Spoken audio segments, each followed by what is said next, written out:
I love life, and wherever I go, I try to spread light and be a good human.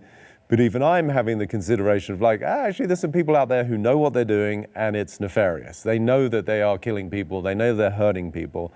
It's not like some kid who grew up in a violent household and his dad was abusive, that he's got domestic violence as a byproduct, not condoning the fact that he hits his girlfriend or his wife. That's horrible. Get her out of there. But we can have some compassion because that's what he learned, right? But then there's some people who are smart enough to know what they're doing, and it's seemingly intentional. That's where I'm I'm not so sure about that. Yeah, but what has that done to your worldview? I'm curious, because I went through that same realization. I mean, for a minute there, it sort of brought up some of my perhaps unresolved karma, which was, feeling the frustration of being somebody who wants to help, who's trying to make a difference, who sees the possibility of humankind and the potentiality of every individual to realize the goodness of who they are. And it's like these people who are fucking it up intentionally. It's like you build this beautiful sandcastle and the dude comes over and kicks it and walks off. It's like you can't not have a reaction. It's like, wait, I'm trying to create something of beauty here.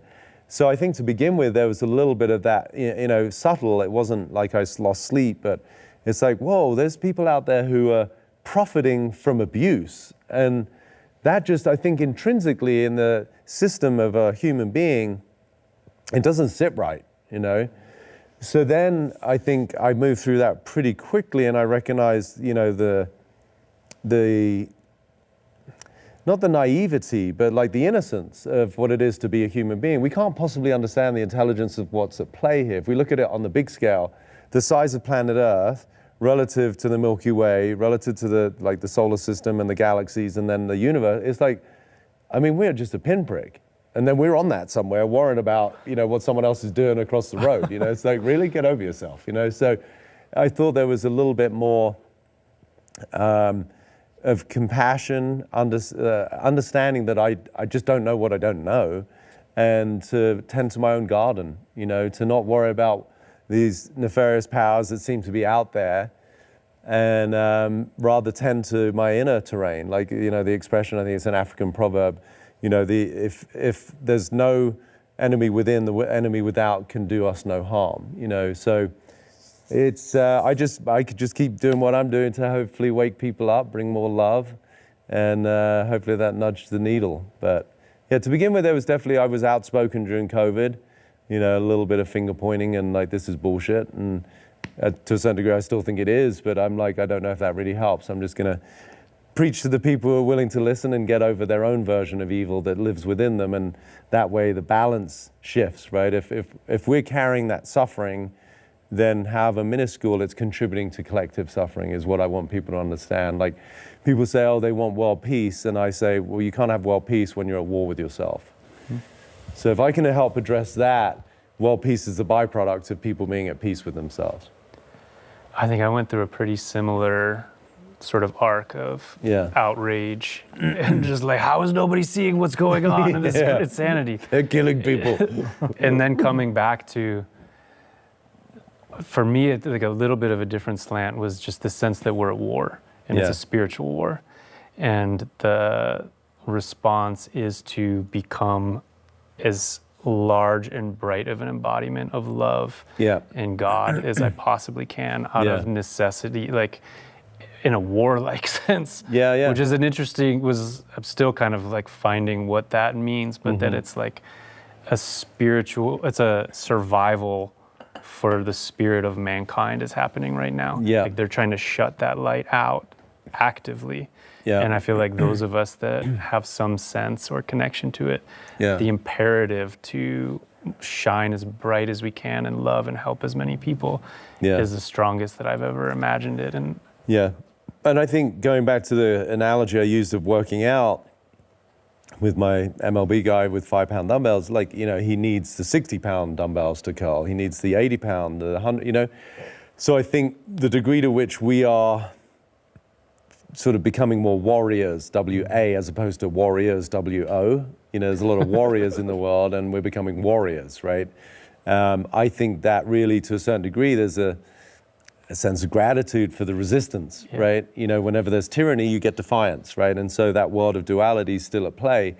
So I'm not really into art, but I lived in Carmel for a while, and there's a beautiful studio or gallery there with this guy who does sculptures. And I was so moved, like a lot of my clients have art collections, and I'm like, really? You can just buy your friend a house instead of that? He said, whatever. But or respect where respect's due that I don't understand. But this art was really beautiful, 3D sculptures. And there's this one called Orpheus Ascending. And it's huge. It's got like a drape, and then this guy's got his arm wrapped around the drape, like that he's pulling himself, whilst his other arm is extended. And this woman, his lover, is draped over his arm. And the story of Orpheus Ascending is he's like a human, but with godlike powers. And the gods were jealous, so they sent his love to hell.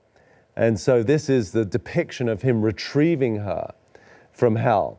And to begin with, when I saw that, it was sort of appealing to the hero in me, the warrior who wants to do the right thing, And it's like he looks like the hero. But what I recognize is a subtler undercurrent to the narrative, which is without the feminine, which we could say is, Gaia, the world of the Mother Nature, the masculine doesn't get activated, right? So if there wasn't anyone to rescue, if there wasn't any evil forces, if there wasn't any adversity, we as men sitting here, we don't get to activate the divine masculine. And it really awoken something in me for my own personal relationships where I realized that I showed up. I was a perfect boyfriend on paper, like do all the right things. I'm kind, I'm loving, gifts for no reason, flowers, I listen really well, I hold space. But underneath it, that was to me a really beautiful reflection of maybe more the feminine aspect of love, which is nurturing, it's kind, it's accepting. It's when your kid falls over and has a boo-boo, it's like, come here, don't worry, it's okay, I got you, right? But masculine love has got a different quality to it. It's a stand for something.